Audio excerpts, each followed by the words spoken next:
नमस्कार भक्तों, हर हर महादेव। स्वागत है आपका हमारे आज की इस नए वीडियो में।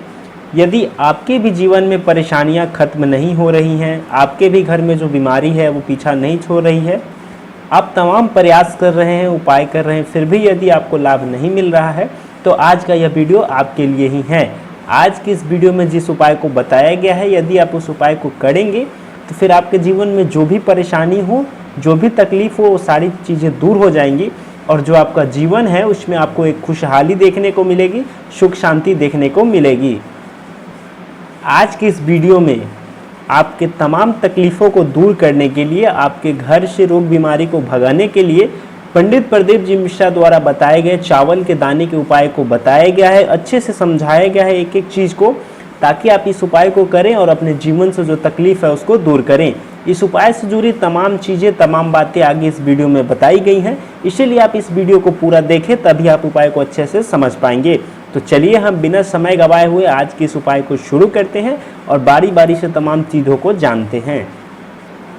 इस उपाय को करने के लिए हमें सबसे पहले क्या करना है कि जो एक जल का पात्र होता है जिससे हम प्रतिदिन जल चढ़ाते हैं, उस जल के पात्र में हमें जल भर लेना है और जल भरने के बाद हमें क्या करना है कि उसी पात्र में हमें चावल का दाना डाल देना है। चावल का दाना हमें कितना लेना है? तो चावल का हमें मात्र 2 दाना लेना है। चावल का दाना लेते समय हमें यह ध्यान रखना है कि वो जो चावल के दाने हैं वो खंडित ना हो, यानी हमें अखंडित दाने लेने हैं जो टूटे हुए ना हो। हमें क्या करना है, 2 चावल के दाने ले लेने हैं और उन दोनों को क्या करना है, इस जल भरे कलश में, इस पात्र में डाल देना है।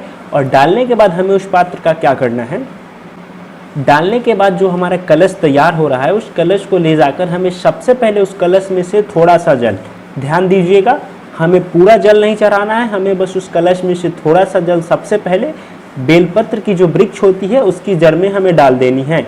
यानी आप कलश में जो 2 चावल का दाना आपने डाला है उसको ले जाएं और ले जाकर सबसे पहले उसमें का जो थोड़ा सा जल है उसे बेलपत्र की जड़ में डाल दें और उसके बाद जो हमारा जल बचा हुआ है उसे ले जाकर उस जल में से भी हमें थोड़ा सा ही, पूरा जल हमें नहीं डालना है, उस जल में से हमें थोड़ा सा जल ले जाकर क्या करना है, हमें पीपल की जड़ में डाल देना है। यानी सबसे पहले आपको क्या करना है, बेलपत्र की जड़ में डाल देना है थोड़ा सा जल, उसी जल में से ले जाकर हमें थोड़ा सा पीपल की जड़ में डाल देना है और डालने के बाद जो हमारा आखिरी में जल बचेगा थोड़ा सा, देखिए यहाँ पर बहुत ध्यान देने वाली बात है कि जो आखिरी में हमारा जल जो लोटा में बचेगा उसे हम या तो समी के वृक्ष में चढ़ा सकते हैं या आंवले के वृक्ष में से चढ़ा सकते हैं। इन दोनों वृक्षों में से किसी एक वृक्ष में ही चढ़ाना है, हमें दोनों में नहीं चढ़ाना है।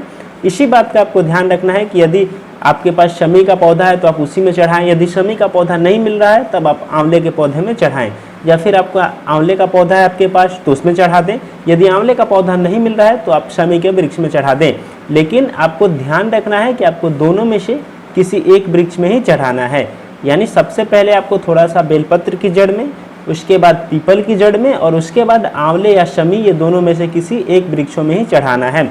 लेकिन शमी और जो आंवला है इसमें से ध्यान रखें कि किसी एक वृक्ष में चढ़ाएं और जब एक दिन यह वृक्ष चढ़ा दे तो आपको आगे भी उसी वृक्ष में ही चढ़ाना है। ये नहीं कि आपने एक दिन शमी में चढ़ा दिया तो अगले दिन आंवले में, नहीं।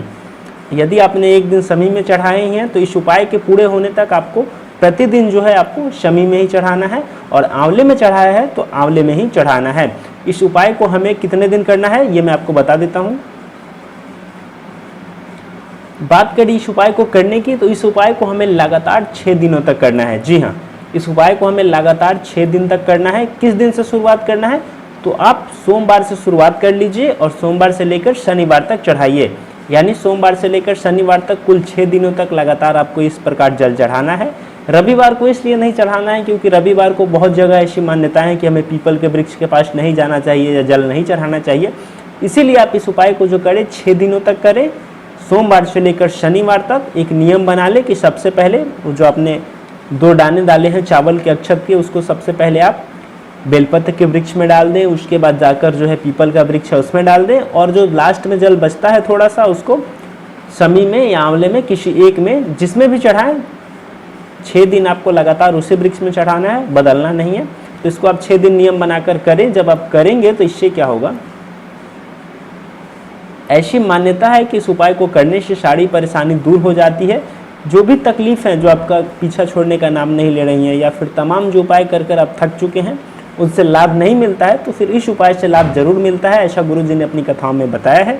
तो इसीलिए आप भी अपनी परेशानियों को, तकलीफ़ों को दूर करना चाहते हैं तो इस उपाय को जरूर करें। इस उपाय को करेंगे तो निश्चित ही आपके जीवन में खुशहाली, सुख शांति देखने को मिलेगी।